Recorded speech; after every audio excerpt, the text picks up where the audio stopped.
the disease. Well, as you can see, the pillars that we have. Number one, this has not been adequately addressed, although I know Dr. Kapitayan once told me that we want to make good. We want to do something for dengue because the deaths are preventable. We knew that long before. Why do we still have deaths? It's because management is still poor, inappropriate many times.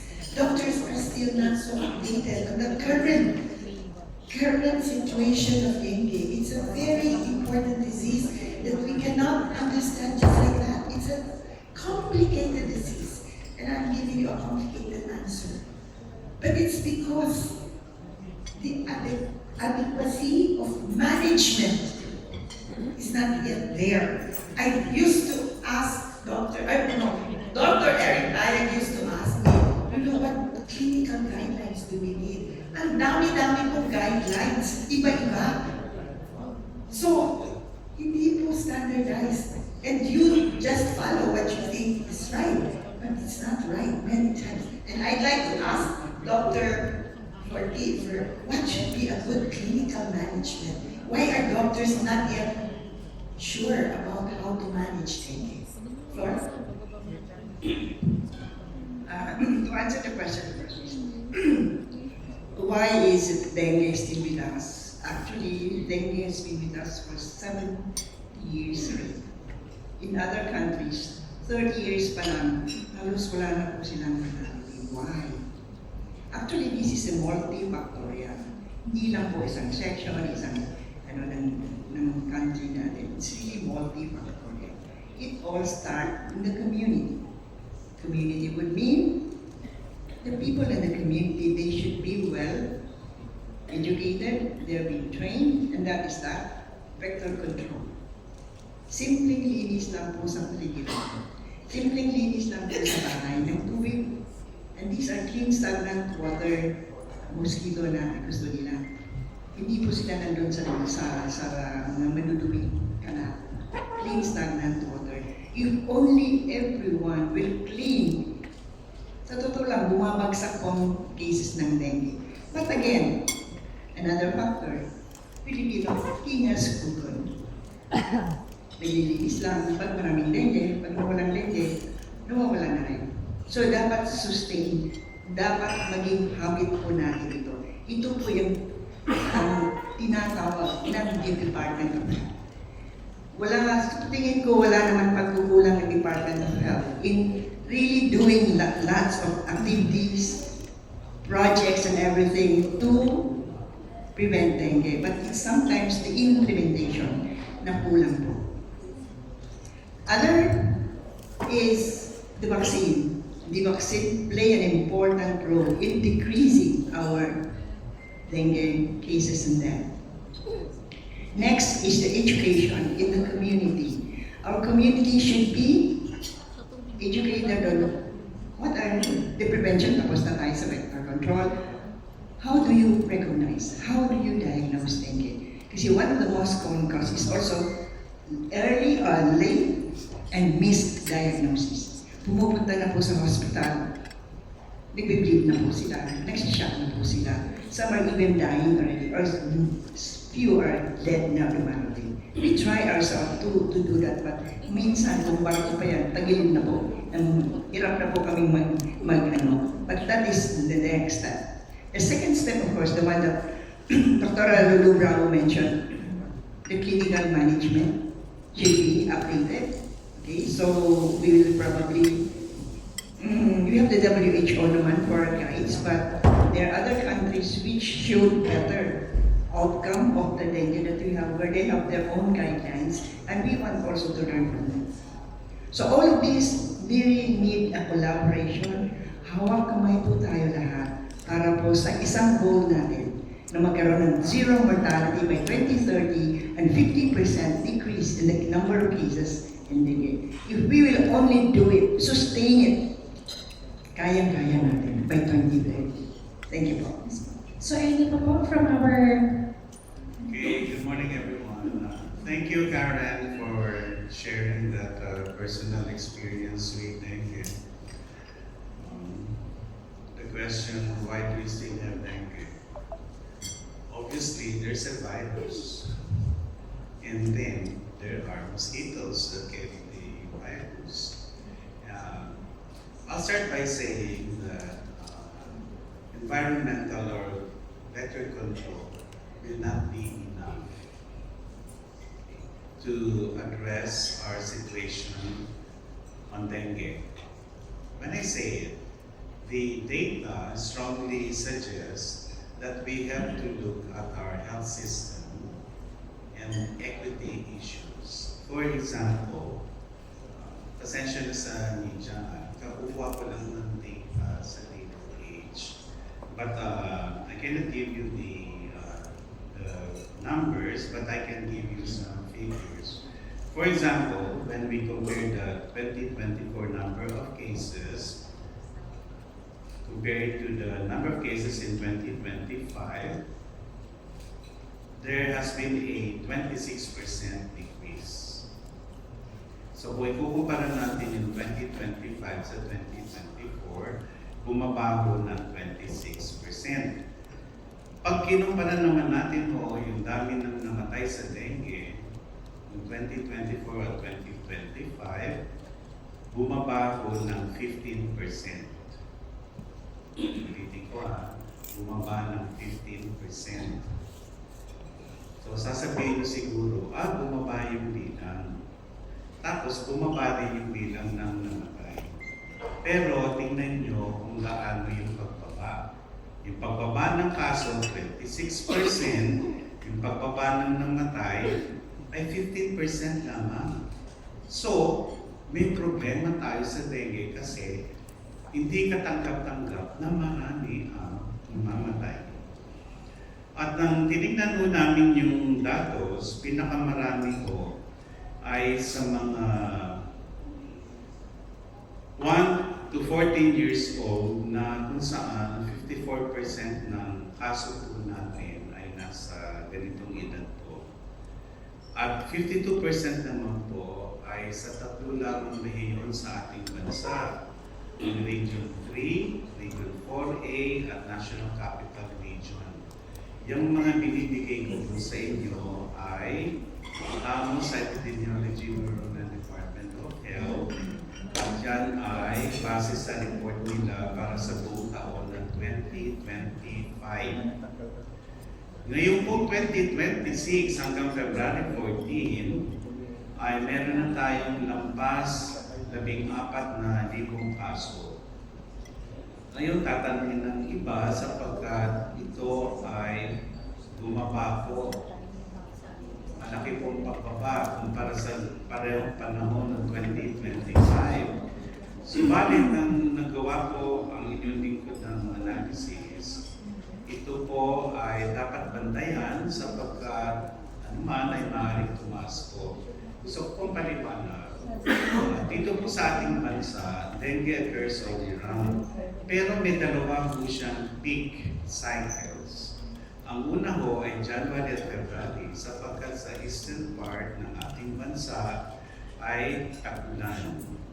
At ngayon naman po, yung July to October, yun ang pinaka-peak ng dengue sa ating bansa. Katunayan, nang tinignan namin yung datos po dito, ay malinaw na marami, 45% po ang nagkaroon ng dengue ng 2025 ng July to October at 23% po ng pangkalahatang kaso ng dengue ay naitala ng January and February.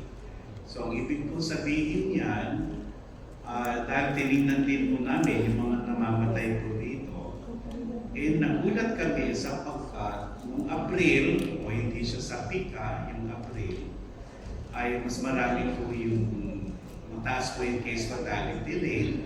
Ibig sabihin yung bilang namamatay kumpara doon sa nagkasakit ng dengue lamang. At doon po sa July naman po ay mataas yung case fatality rate. Ano ang ibig sabihin? Kung kikilos lamang tayo sa dengue awareness month ng June, mamimiss natin yung maraming bata na maaaring mamatay si April, mataas yung case fatality rate.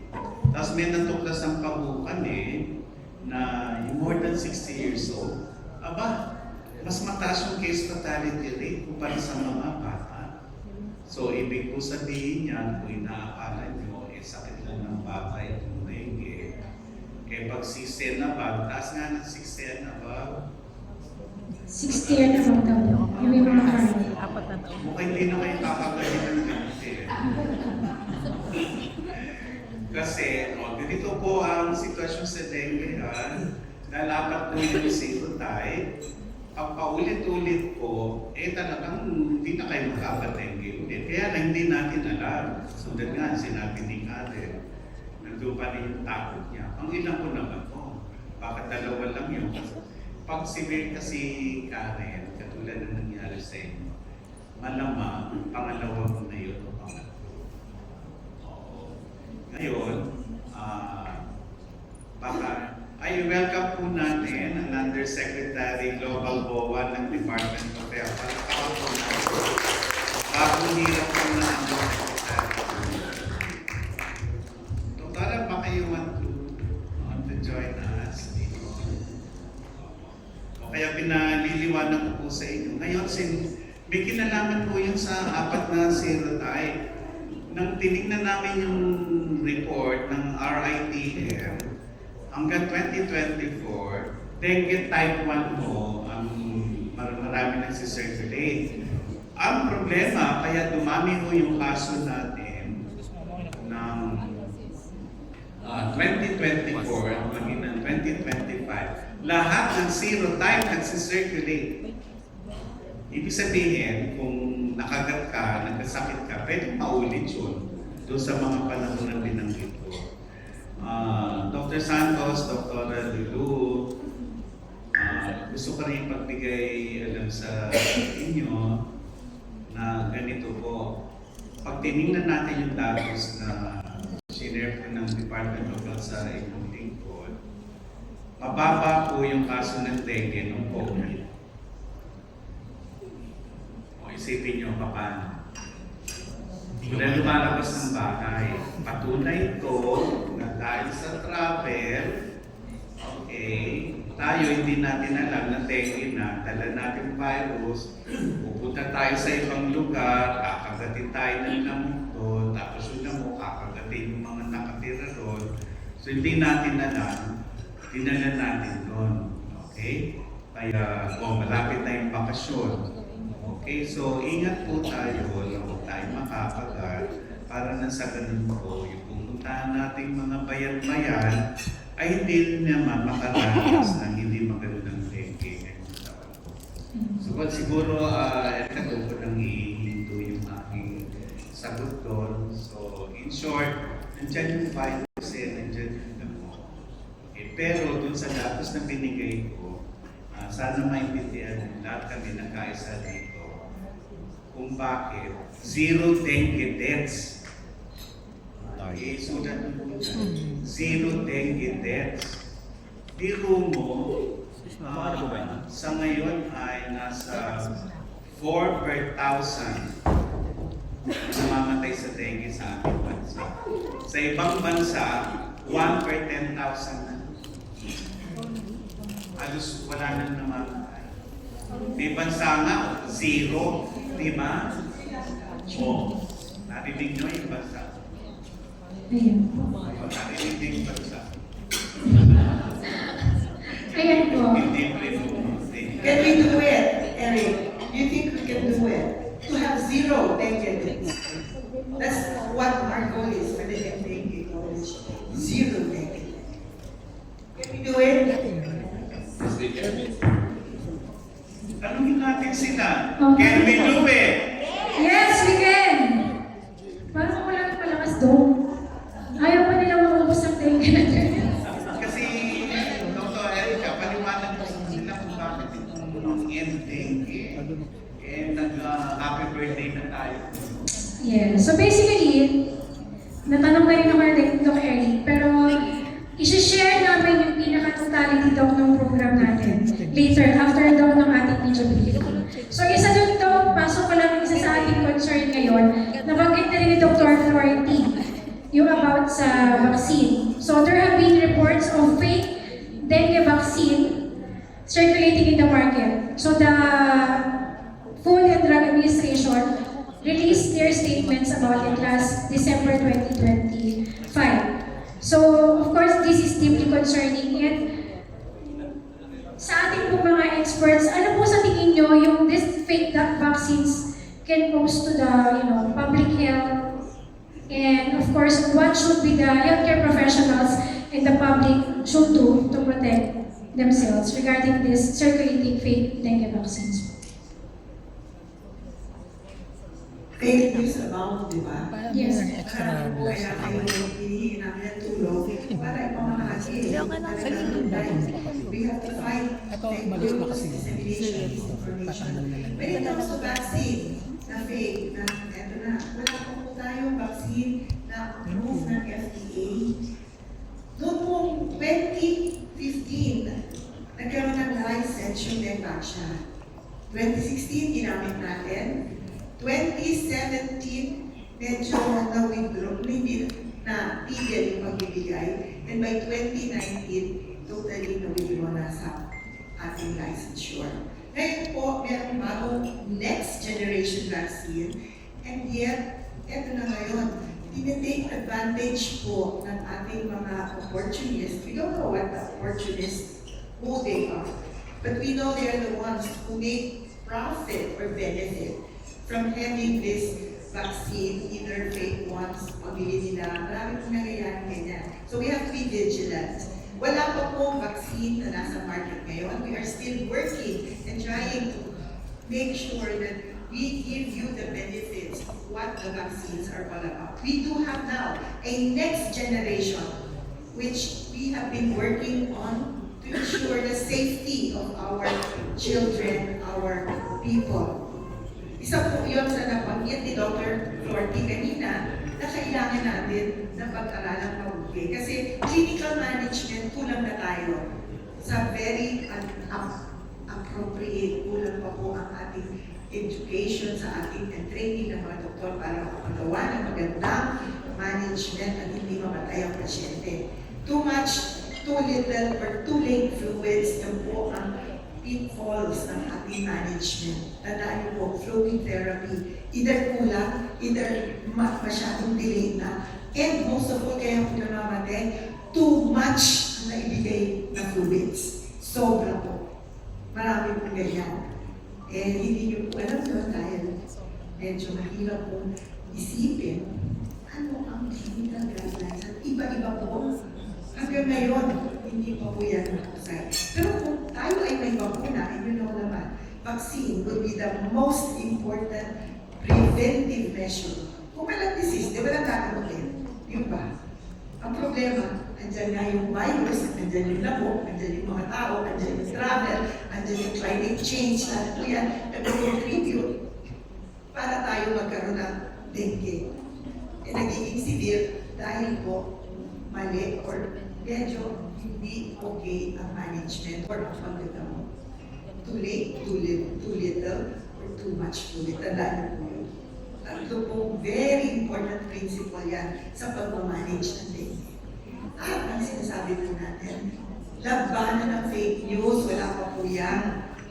At nakikita natin, ito po ay ebidensya or sabi natin, gusto ng mga tao ng bakuna.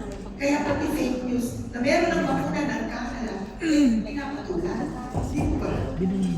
Eh dapat po, yayain na natin ang ating FDA or ang ating mga authorities na bigyan na tayo ng ating nararapat na bakuna. Sapagkat ang Malaysia po, ang Vietnam, ang Thailand, ang Indonesia, ang 22 countries ng Europa, ay meron na po bakuna. Nagbibigay na po sila ng bakuna. At ito po ang maganda. Ang Brazil. Nandun na po, 12 to 14 million na po ang naibigay na bakuna in the last 2 years. At sila po ay meron lang mga 25 to 30 years na dengue. Tayo po, 70 years na. Wala pa po tayo improvement sa ating mga kaso. Samantalang ng Brazil, 25 years pa lang po sila may dengue, and yet they are doing everything to solve the problem of dengue. Ganun po sa Latin America. Hindi ko naman po sinasabi na mas sa yung Latin America, pero kayo na po ang mag-judge. So, any pa po with our families regarding po this issue? Gusto ko lang idagdag dun sa mga hindi magsalita ni Dr. na ibang kwento dito sa ating bansa para dun sa mga bansang napamilya na Very doctor na introduction na new generation dengue vaccine. At yan po ay ang mga sumusunod. Una ay nakakaranas pa rin ng pangamba dahil sa trahedya daw na nangyari ng panahon na binigay natin yung dengue vaccine. Pangalawa po, inaasahan ng marami na dahil sa mas maganda ang performance po ng generation ng bakuna, baka tamanin na yung mga tao na mag-4S strategy. Kaya yung mga doktor ay ibang isip nila. Pero pag tinamaan ka mo ng dengue, iba na kung safety pa kung ma-hospital ka. So dito po, pinaliliwanag namin, magkaiba po yung bakuna at yung pagkagawa.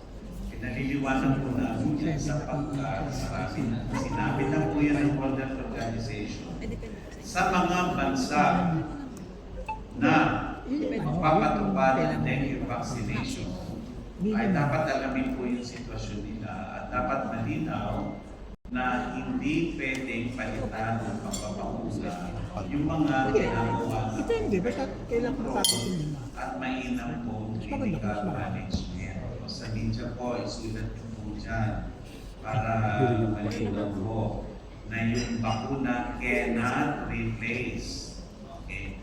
But the vaccine has its role kasi it will prevent illness, it will prevent infections, it will prevent hospitalizations, and ultimately prevent death. So may contribution. Pero hindi natin malalaman kung ano talagang contribution ng bakuna sa ating bansa sapagkat hinihintay pa natin yung approval ng FDA doon sa Takeda vaccine. So ilang taon na rin yun na nakapindin. At nandito si Secretary Balboa, so hindi lang ako sigurado. Ito yung napag-uusapan nila at meron na policy yan. Siguro tinitigman ng Department of Health, though retire na po akong inyong lingkod sa Department of Health ng 2024. Pag in-approve natin yung dengue vaccine, ang saan ba ng mga tao na ito ay ibibigay natin sa lahat ng bata sa buong bansa? Wala pa pong ganun dapat desisyon. Ang desisyon po dapat ay nasa FDA kung yung vaccine ay ligtas at mabisa. At yun po, ang momento sa namin iba doktoran ay ibinahagi na ng Takeda at hinihintay na yung pagsusuri ng FDA. Kaya lang ay talagang tumatakbo yung panahon at wala pang hinahaya ang FDA. Kaya sa ngayon, ang Takeda vaccine ay nakapimpin mo kung ito ay ma-introduce sa Pilipinas regardless kung ano age ay isasama yan sa immunization. Thank you so much. Okay, just a short Yes, ma'am. wala po bakuna na perfect.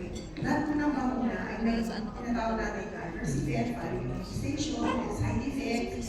Pero ang bakuna po, ang pinaka-importante dyan, huwag makapos ng hospitalization. Ang huwag Isang Chinese newspaper, makapos Chinese news, ang severity. isang English Wala po news, bakuna si COVID. Kasi po yung measles na binibigay natin, meron po yung mga side effects. Wala po tayo 100% safe. At ito po ang ating new generation show at evidence po na mas ibigay nyo sa mga bata o matanda na wala pang dengue na history, pwede pong ibigay. Yung naalala nyo sa amin nung teka siya, pagka medyo wala pang dengue o previous dengue, hindi dapat ibigay dahil baka magkaroon ng side effect and more severe dengue. Ito kung paano mapunang sinasabi na next generation, safe kung ibigay kasi na wala pa kayong history ng dengue. So that's the kind of update that we have. And it prevents hospitalization to as much as 80 to 85% within the first year up to 7 years after giving the vaccine. Yun nga lang po, hindi pa namin alam beyond the 7 years. Pero matagal na po pinag-aaralan, almost 10 years na po. And yun po nakita. And wala pong death na nangyari during the clinical trial. So maganda po ang picture at mga ebidensya na pinakita nitong next generation vaccine, which we are really hoping can give benefit to our children, to our adults even, because according to the recommendation ng pamunang ito from the WHO, you can give it from age 6 to 16. But in other countries, from age 6, wala pong limit sa matatanda. Kapag hindi ka quota You 50. can give it as even for me, 76 years old. Ayan. Kasi ang quota ko dito ng buwan. Mas matanda po ako ng 10 years kasi kay Dr. Eric Ayan. Mas malaki iba. Well, talking of the vaccine, you will note that they are all serotype. Sa kung ikaw po ay natamalig sa strain, say strain number 2 for example, doon lang po ikaw may magkaroon ng long lifetime immunity. But hindi po kayo immune sa tatlong yun. That is the reason, that's the beauty of this vaccine, because this vaccine has the 4 strains. At tandaan nyo, ulit-ulit kayo magkaroon ng vaccine, the different strain, mabigat, serious. Okay? So you probably will ask why, because during the first infection you have, the antibody just recognize the new strain, but it will not neutralize. Because of this, it facilitates the entry of this to the immune system. It causes more severe complications. That's the reason why we really want the vaccine, because yung apat na yan, medyo malaking bagay na we will do. Yes, po. So now po, for our media, we are opening the floor for any questions. Yeah. Just state your name, sir, and your company. Good morning, my name is Rory Bispo from the Business Bureau. Nasabi po kanina yung ningas-kugon attitude ng ating mga Pilipino. So how important is the role of local government units in making sure that their constituents will follow all policies related to dengue prevention? At may yung pangalawang tanong ko po sana, since nagko-contribute ang climate change through to longer seasons ng transmission, meron po bang proposal to institutionalize budget allocations or anything related to it in the national and local levels, instead of just relying on reactive na emergency allocations? Salamat po. Yes po, any from our panelists po to answer? I think there is no room for any to institutionalize or finance completely. Kung kaya nga po, we, for the private community and the doctors, are continuously trying to remind, kasi knee-jerk reaction na yan usually, na, dumami yung aming demi sa aming bayan, so ito na, maglilinis na, magdidefine, But sana nga, kaya kami po, we are holding this because we would like to continuously remind our community And of course, baka nilagyan ng community, nadidinig din sana ng local government units. Bahagi dapat ito ng kanilang clean-up. Kasi doon mo talaga nagsisimula. Prevention is a better than the problem of cure, sabi nga nila. That is why we continuously remind. And then from our part, the doctors, we continuously improve clinical management and protocol of this. But then we have to prevent. Any from our panelists? Yeah, I mentioned Hingas doon. Yeah, it's because, totoo po, naglilinis lang pag dengue season, tapos pag nabalon na ba. It is not the responsibility of course, from each individual person in the community. But there is also a responsibility from the barangay, the LGU. Pag tingin nila na medyo hindi na, balikan ng balikan. Continuously monitor, continuously teaching them. Kumbaga, tuloy-tuloy talaga hanggang maging habit na nila. Pag naging habit na nila, probably pwede na tayo medyo mag-relax. Pero hanggang hindi, how do we know? Look at the outcome. Meaning, wala nang dengue, mababa ng dengue, as much as possible, wala nang patay. So there are other strategies which the community can do, and the LGU can do. Magpa-contest kaya kayo. Sinong community na zero mortality, zero community na walang dengue o bumabang dengue, bigyan nyo ng recognition. A piece of paper is enough for them to do it. We don't need to buy luxurious things, prizes and everything. Just a piece of paper. A recognition means a lot. A lot. Diba?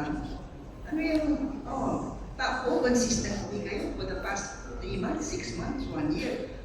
The more they will be motivated and even makahawa pa yan ng ibang community. So if you just do a model like this, I'm sure all of us, we will attain 2030 with the cooperation of everyone. We can do it. Yes. Thank you so much po, Doc. So, any question from our Can you state your name, sir? Good morning po. German from Orange Magazine.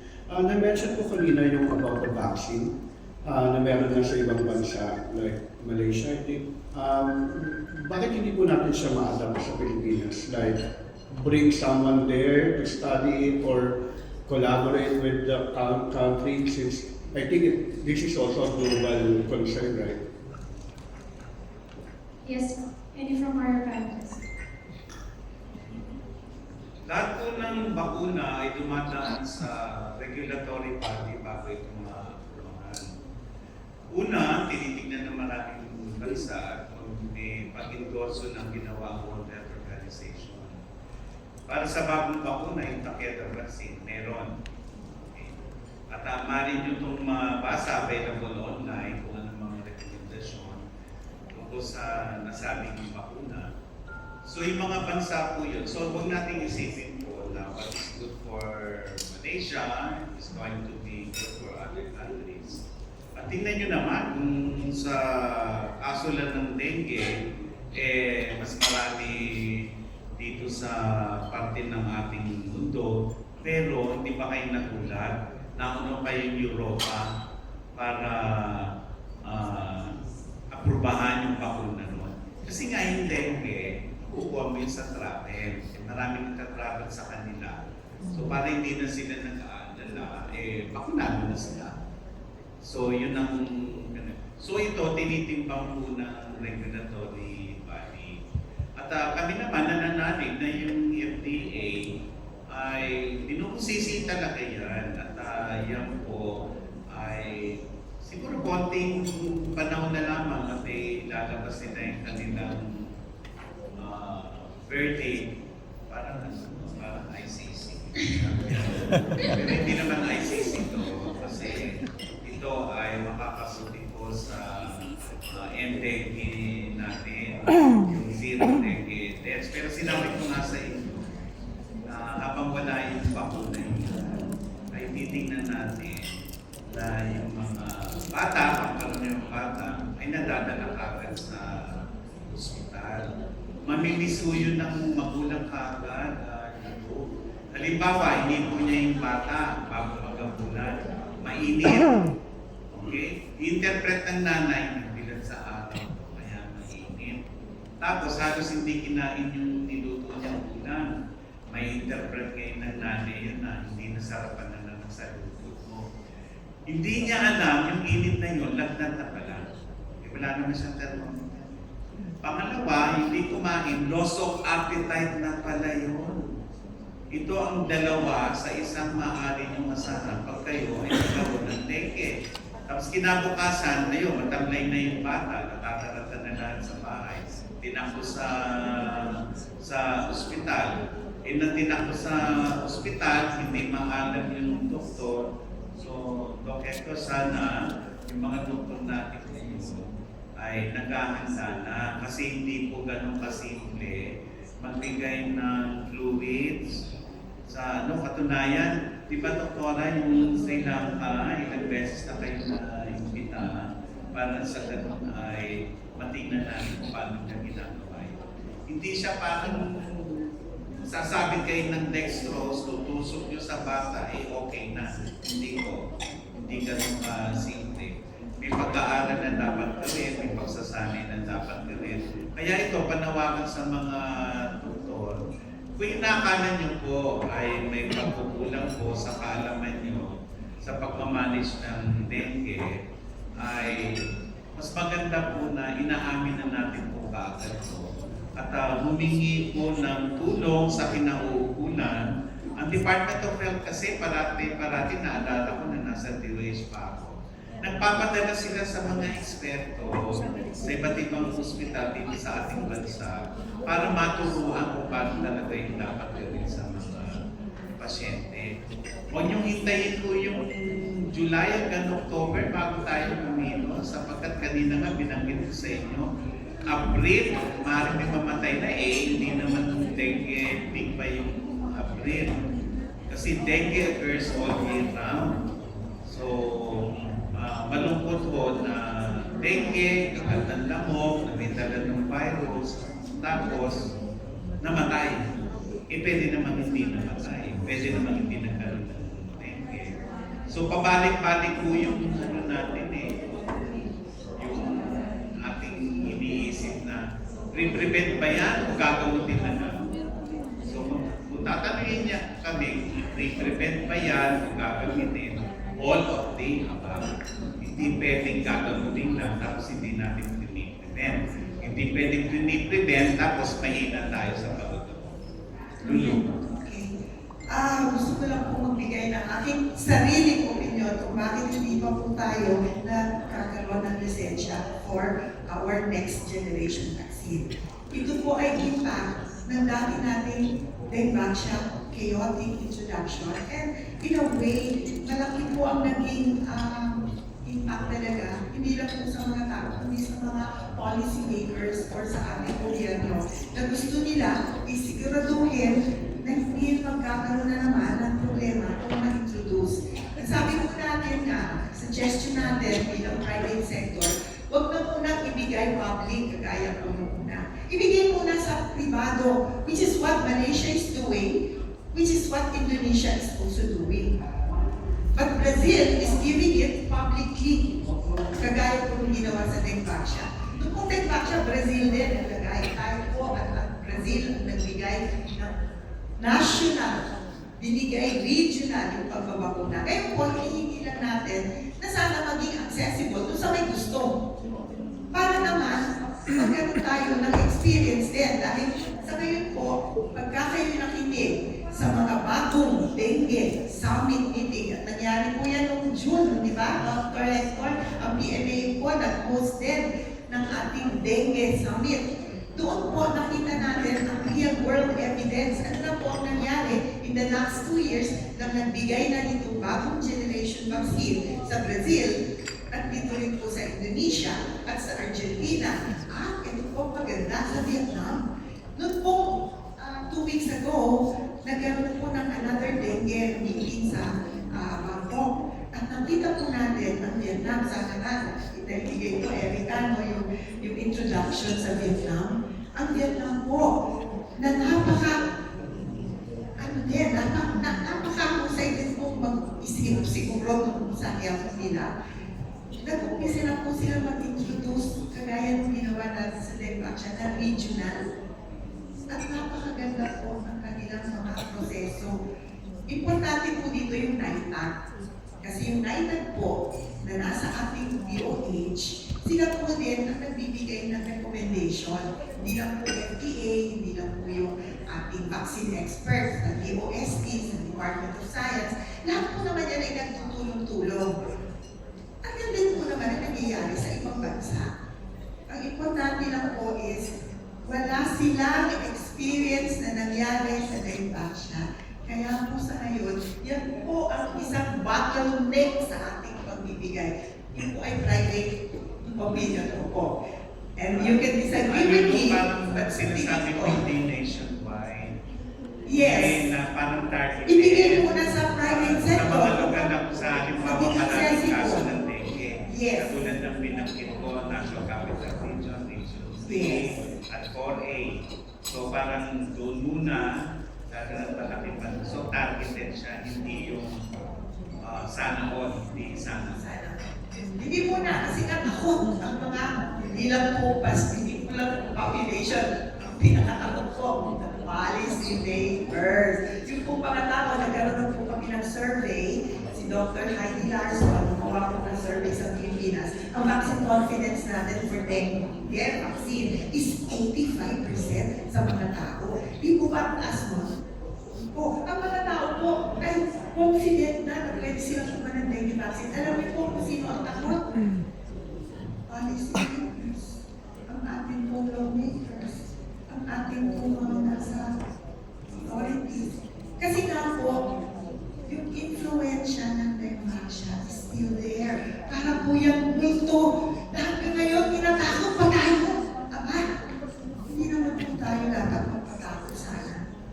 Kasi po, marami po ang namamatay na hindi dapat mamatay sa dengue. At isa po yun, maliban sa ating vector control. Sabi ko nga po, 70 years na po tayo nag-vector control. Nag-3S, 4S, 5S, next year po 6S. Pero, ganun pa rin po ang ating dengue cases. Pataas at pataas. Parang spaghetti na pababa. Thank you so much po, mga doctor. So one last questions po for the media. If you have any questions or two, sige po.